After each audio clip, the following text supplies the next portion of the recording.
جب کربلا میں امام حسین علیہ السلام کا پانی بند کر دیا گیا، رسول اللہ کے خاندان کے چھوٹے چھوٹے بچے پیاس کی شدت سے پانی مانگتے رہے۔ تاریخ نے لکھا ہے 3 دن تک رسول اللہ کے خاندان کا پانی بند تھا۔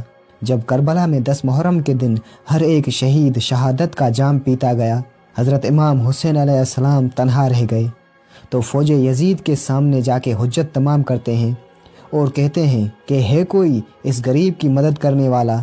تو فرشتے اور جنات دونوں آ گئے اور کہنے لگے ہمیں حکم دیں۔ تو حضرت امام حسین علیہ السلام فرماتے ہیں کہ یہ صدا صرف انسانوں کے لیے تھی، لیکن افسوس تمام انسان رسول اللہ کے نواسے کی غربت پر ہنسنے لگے۔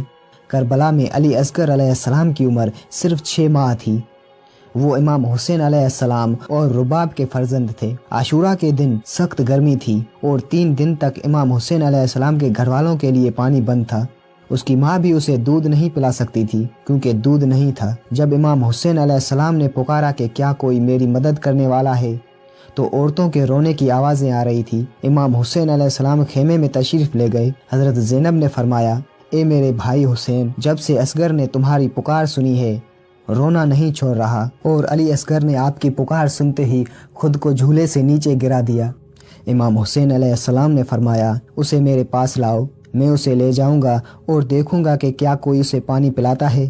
امام حسین علیہ السلام نے بچے کو گود میں لیا اور یزید کے لشکر کی طرف جاتے ہوئے فرمایا، دیکھو میرا عسکر کتنا پیاسا ہے، اس کے ہونٹ خشک ہیں اور وہ مشکل سے آنکھیں کھول سکتا ہے، اس نے کسی کو کوئی نقصان نہیں پہنچایا، اسے پانی پلاؤ۔ فوج یزید میں سے آواز آئی، حسین پانی تم پینا چاہتے ہو اور نام اس بچے کا لیتے ہو؟ اگر یہ بچہ خود پانی مانگے گا تو ہی ہم اسے پانی پلائیں گے۔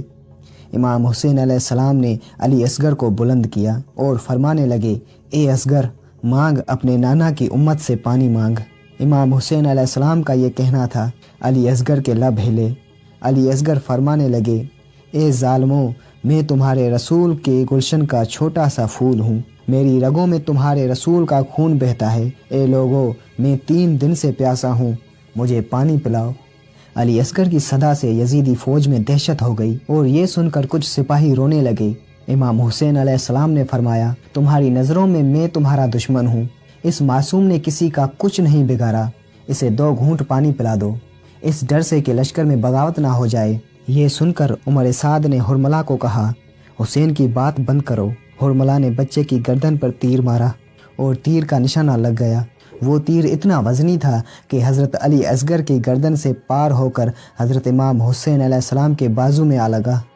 امام حسین علیہ السلام نے بچے کو بوسہ دیا، پھر 1 قدم آگے بڑھے اور پھر پیچھے چلے گئے۔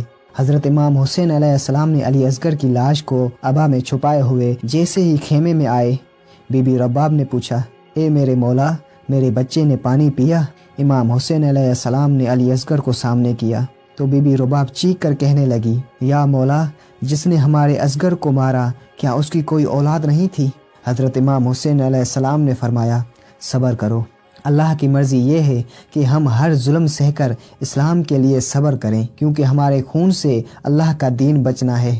امام حسین علیہ السلام نے ذوالفقار سے کربلا کی مٹی میں علی اصغر کے لیے قبر کھودی اور اس معصوم کی لاش کو دفنا دیا۔ جب حضرت امام حسین علیہ السلام کی شہادت ہوئی اور سبھی شہداء کے سروں کو کاٹا گیا تو عمر سعد نے حکم دیا کہ گنو، کہیں کوئی سر کم تو نہیں پڑ رہا؟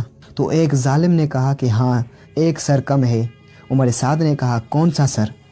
تو وہ ظالم کہتا ہے، حسین ایک 6 ماہ کے بچے کو لے کر آیا تھا، ہم نے اس کو تیر مار کر شہید کیا تھا، اس کا سر نہیں ملتا۔ شمر نے کہا، ڈھونڈو، زمین میں نیزہ مارتے رہو، یہیں کہیں حسین نے تدفین کیا ہوگا۔ فوج یزید کربلا کی زمین پہ نیزے مارتی رہی، ایک جگہ نیزے کا لگنا تھا، جیسے ہی نیزہ اوپر آیا علی اصغر کا جسم بھی اس نیزے کے ساتھ نکلا۔ فوج یزید خوشی سے جھوم رہی تھی، جیسے ہی ایک ماں نے اپنے معصوم کو نیزے پر دیکھا تو روتے ہوئے مدینے کی طرف منہ کر کے کہا، یا رسول اللہ، آپ کی امت نے ہمارے ساتھ کیا ظلم کیا۔